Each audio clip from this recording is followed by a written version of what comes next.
Some things cost way more than I thought they would, while some things cost way less. However, nothing except some of these houses that are actual notable homes that they did give away for free costs more than you can get in trade bars within a certain season.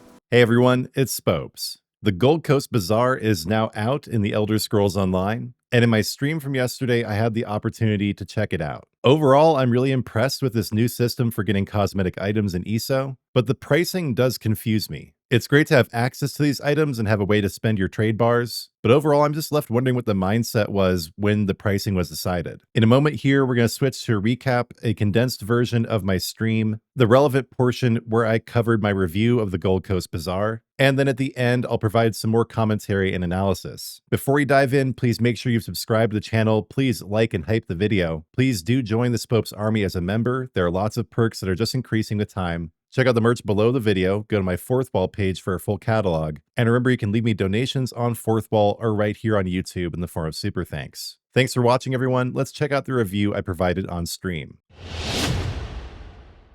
So to get the Gold Coast Bazaar, you go to the Crown Store, and then Gold Coast Bazaar. Oh man, that scared me for a second. I thought it wasn't up yet, but it just goes to this ESO Plus thing automatically for some reason before it takes you to the other area. Okay. Here we are. So to get there, you do have to tab over to Gold Coast Wares. For some reason, it takes you to ESO Plus first, even though I don't think you can get that with trade bars or anything. That's kind of weird. But anyway, here is the Gold Coast Wares.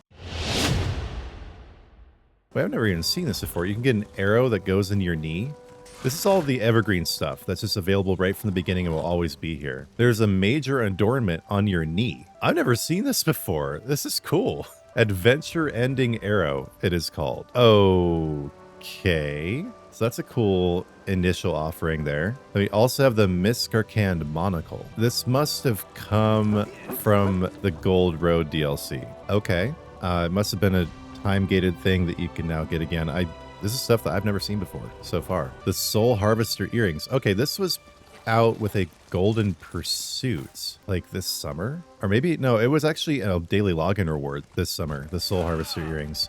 So those are back as well. And then you can also get the 10-year anniversary Breton Hero. These were part of Golden Pursuits that occurred right when the system originally came out, during the, I think the first or the second anniversary festival. And you can get, yeah, you can get the Breton, the Elven, and the Nord. I think somehow I missed the Nord one, actually. This might be good for me to get. Let me see, where is this? Yeah, I did miss the Nord one. Okay. So it's 3,500 trade bars for that, for the costume. That is not as expensive as it could have been, but it is a bit more expensive than I was thinking it would be. So that's the equivalent of 35 event tickets. Now we're going to be able to get 9,000 trade bars from just the free track of the Tamriel Tomes when that comes out on the 2nd. But during Jester's Fest, you're only going to be able to get 2,400 overall. So that's not even enough to get this. So far it is looking like these things are pretty expensive, but let's keep going. You do also have the Cumberland Anniversary Attire. I can't remember, that must have come from the Anniversary Festival too, but I don't really remember it. And also Sailor at Arms, which is cheaper. Sailor at Arms is only 2,000. But yeah, the Gold Coast Recall, which a lot of people were looking forward to getting again, is 4,500 trade bars. So that's half the trade bars you get in a season. And there are other sources of this, like the veterancy system and probably more beyond that as well. But yeah, this stuff is pretty expensive. The mini siege mining customized action is 3,200. That came out just recently, but I didn't really have any interest in it. The Frost Draugr Rune Gathering is only 2,000 though. And emotes look like they're pretty cheap, around 600 to 800 trade bars each. It's a pretty cool emote. I've never seen this before. Do you sit there doing that the whole time? Or does it have a limit on it? Is this a looping emote? If so, that's pretty cool. You sit there doing that forever. Okay, that's only 800. Sit and drink. You get yourself a noble snack. Oh yeah, I missed this one. This is another one. This is another chair emote. Man, those grapes do not look at all real though. Those look less real than the wax grapes on my grandma's coffee table. Those are some fake looking grapes, not gonna lie. And you're sitting there pretending to eat them. That's kind of weak. Oh, this thing drives me crazy when I hear people doing it. It's like the worst musical emote ever. It's so annoying. I do have this one, the never mind. Yeah, the emotes are relatively inexpensive. Everything else is pretty expensive. Even this music box is 2,000 trade bars. Let's see if it's worth it though. Definitely a cool music box. I'm not sure if I really like the song with it that much, but I like the appearance for sure. Then all these statues, which even if you got them before, you can now get more of them. So you can just fill your whole house up with harvester statues. That's just spend all your trade bars in a year on this. And then you can also get the Breton, Elven, and Nord hero and a Target Ogrim, even though it just has a picture of the Gold Coast Bazaar on it. Oh wow, that is a gaudy looking Ogrim. You have been shopping at Hot Topic. You look like an old sailor with this beard, and that is only 400. So basically what I'm seeing so far is it looks like things cost about twice as much in trade bars as they usually do in crowns. So a music box is usually about 1,000 crowns, and it's instead 2,000 trade bars. That seems to be the general ratio I'm seeing here. You can get the Grand Gallery of Tamriel for 11,000 trade bars. Wow, that is expensive, especially considering this is given out for free before. Kelasan Rune is 9,600, and the Sword Singer's Readout is 8,500. Yeah, that's expensive. Not gonna lie, this is more expensive than I was thinking. The Necrom Guard that you got for free as well is 1,000 trade bars. Mizik Thunder Boots, 1,750. Some body markings that are really just not even worth it, and they're very cheap. Okay, now we're into the mounts. You can get the Glowgill Guar for 4,000. Okay, so that's 4,000. The Iron Orc Welwa, which came out for free, I think just in the daily rewards. That's 5,100. The Russet Brekka. So this is the original Brekka that came out with Gold Road in some sort of free fashion. Like, probably daily login rewards or whatnot. The Shoal Bear. I missed this one. A lot of corals stuck on a bear. That bear has seen better days. Then we also have some stuff that really should not be as expensive as it is. This is 4,500. Are you kidding me? This one's 4,200. And they want like 8,000 for this 2-person horse. Okay. You can get the Dibella's Exaltation Armor Pack, but it's 4,000. It's 4,000 trade bars. The Mace of Molag Bal. That's pretty cool. I've never even seen this before. That's only 800. You can get the Thorvakun Arms Pack. That's a surprise. You can get this whole thing for 3,600, which is actually a pretty good price for a whole arms pack. They usually cost about 3,600 crowns. So the ratio of trade bars to crowns is not static. Some things cost like twice what they would in crowns. Some things are actually cheaper than they would be in crowns. And you also have the Tree Sap Legion Arms Pack. What is this? Okay. Where did this even come from? I've never seen this before. And then we have a bunch of pets too. There's a lot in here. There's a lot more in here than I thought there would be. The Anchor-born Pony for 1,600. That's pretty cool. I like this. When did this come out? It's another thing a lot of this is stuff I've never seen before, which is really cool. Just the fact that I'm able to see it for the first time is cool for me. Tons and tons of pets, like the Firebelly Shulk. Okay. I actually have this already, the Golden Honor Cadwell Hat Guar. I don't want it. Why do I have this? The Infernium Dwarven Spiderling. That's cool. These are all, well, they range from like 800 to 15 or 1,600 trade bars for all these. The Night Rose Veil Fawn. Oh, this is one I've actually wanted for a while. I might pick this up. The Vampiric Dragon Imp. Nice. That's a really cool dragon. Again, no idea when this is from, where it came from, anything like that. Oh, and then we can get the Azure Blue Abyssal Impact. I didn't realize there was a skill style for Abyssal Impacts. The Carmine Red Bone Armor, I missed that too. Cleansing Ritual Azure Blue, Dark Exchange Ruby Red. Oh, there are tons of skill styles in here, including Magma Armor, the Azure Blue, Molten Weapons, Azure Blue. You can get all the Dragon Knight skill styles that were missing in a bundle for 1,500 trade bars. Radiant Destruction Ice Blue. This one I've actually really wanted. Okay. Okay. Nice. Some stuff I'm really going to want in here. And these skill styles are relatively inexpensive. Yeah, the Ogrim, it's interesting. The pricing is very interesting, isn't it? Where some things are seemingly like absurdly expensive. Like it doesn't even make sense why they're as expensive as they are. But then some things are really underpriced. See, if they made this stuff really cheap, it would exacerbate the feeling that some people have that, okay, I was there when this came out, or, I paid for this or whatever. In some cases, these were things that you had to buy the associated DLC to get when they came out. So none of this stuff was actually stuff you paid for directly per se, but it was stuff you had to have access to parts of the game that were paywalled to get sometimes. I'll be honest, I severely disagree with this mentality. I personally believe we should always be happy when people can get things for free that we had to pay for. But I understand that's not like a universally held opinion or anything like that. But if it was really, really cheap, people would feel even more like that. They'd feel like, well, you're just giving it away. Like, what was the point of even playing back then? I didn't get my car for free, so why should you? That kind of thing. So again, like I can understand.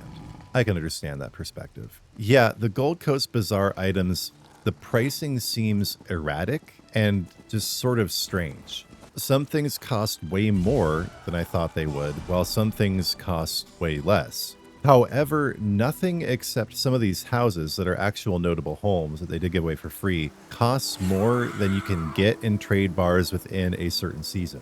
So that's good at least. People are saying just to get something like, like the Target Ogrim here or the Breton statue, they're saying it's going to cost like 9,000 trade bars just for that. And it doesn't. But yeah, some things, like especially the anniversary hero costumes, it should be like 1,500 trade bars. Really? Like this should not be 3,500. Are you kidding me? Some other things that seem kind of overpriced to me are, I guess, the music box, the icon of storm control, and the Target Ogrim is very cheap, right? And so are the skill styles, and the pets really are not that expensive. So I'm really wondering what the mindset was when they were coming up with pricing for the Gold Coast Bazaar, because it just seems all over the place. It doesn't seem to make any sense. Yeah, like the Thorvakun arms pack is a really cool arms pack, and it's going to cost at least 3,500 crowns in the store, right? Or maybe like 2,000, I don't know. What arms packs cost, I forget. But this is a great arms pack, and it's relatively reasonably priced. For an event that only lasts a week like this, you're going to get 2,400 trade bars, so not a whole lot. But for Anniversary Festival coming up, which is 2 weeks, I think, you'll be able to get enough to get at least one of these things. So I feel like for the most part, they did the pricing well. There are just some things where it just seems questionable or almost random. Like there's not a lot of cohesion in terms of why things cost what they do. There doesn't seem to be a lot of meaningful connection between the price of the item and its quality. Maybe they will dial this in over time. Maybe the pricing will change, but I do kind of doubt it, at least for the Evergreen items. And do keep in mind that these are all Evergreen items. Everything that's in the shop today is all going to be here forever. So maybe for the seasonal stuff, the stuff that will rotate in and out over time, they might reduce the price for that. Or I don't know, maybe they'll even increase it. There's nothing in this that really provides me with any understanding or predictive power as to how pricing is going to go in the future. It really does just seem kind of random.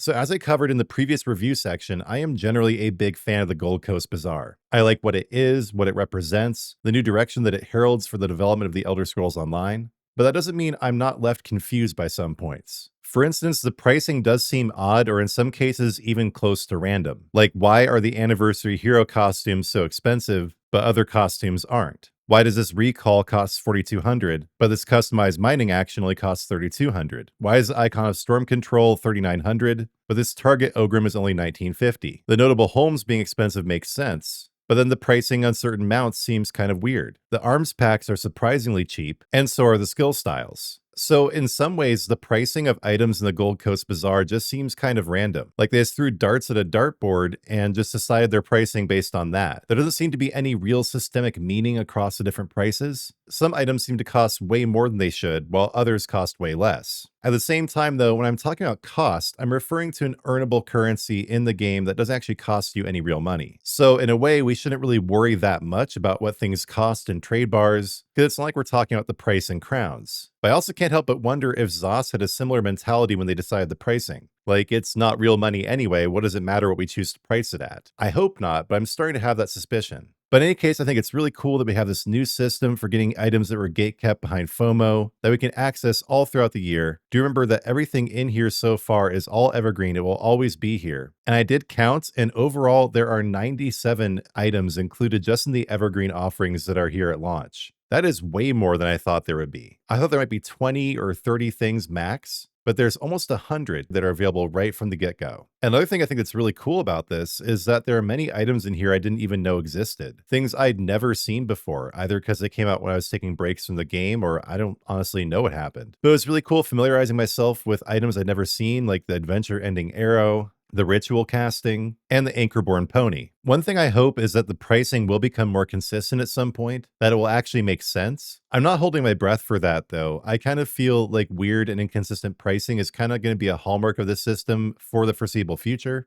You never know, though. ZOS might surprise me. So far, I haven't seen anything from the devs or even really any negative criticism of the new system at all. And I'm not really trying to be negative about it. I really think it's amazing. The pricing is just confusing, and some things do cost a lot more than I'd like to pay. But again, this is all just earnable currency, so who really cares?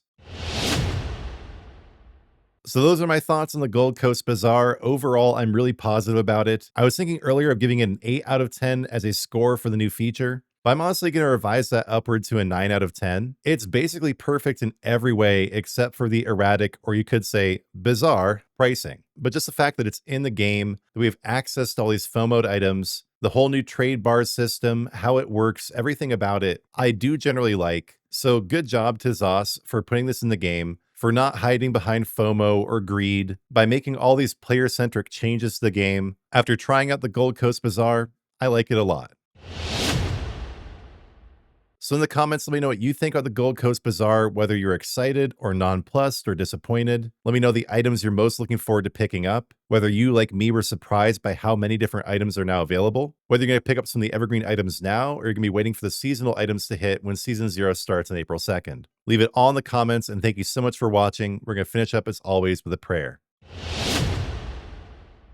Lord, thank you for inspiring ZOS to add the Gold Coast Bazaar to the game. Thank you in general for making the game more player-centric, for inspiring the developers to really take care of their player base. It's in their best interest too. It's going to make the game much more long-lived, make it much more popular. And Lord, thank you for all the new players who've entered the game. Please make it possible for my guides to be helpful to them. It's very humbling, Lord, to hear all these people talking about how they started playing the game just because of my videos. So Lord, please do help me keep reaching players of the game, both veteran and newbies. Help my content be useful to others. Spread it far and wide. And Lord, I thank you so much for my channel and for this video today. I give you all glory for my channel, for every breath I take, for everything I do. Lord, please do bless my community, everyone watching. Make their days full and bounteous. Give them your providence from on high. And Lord, please do especially help those who are trying to walk in the footsteps of Jesus and struggling. Make your yoke easy and your burden light. And Lord, please do guide all those recently departed souls to your side. Lord, in your mercy,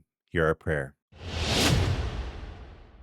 Again, everyone, thanks so much for watching. Please do keep in mind you can support me by becoming a member or leaving a donation, picking up some merch. And before you click away, please do like this video, hype it, and share it. Make sure you've subscribed. And when you do subscribe, turn on notifications because I'll be back soon with new content.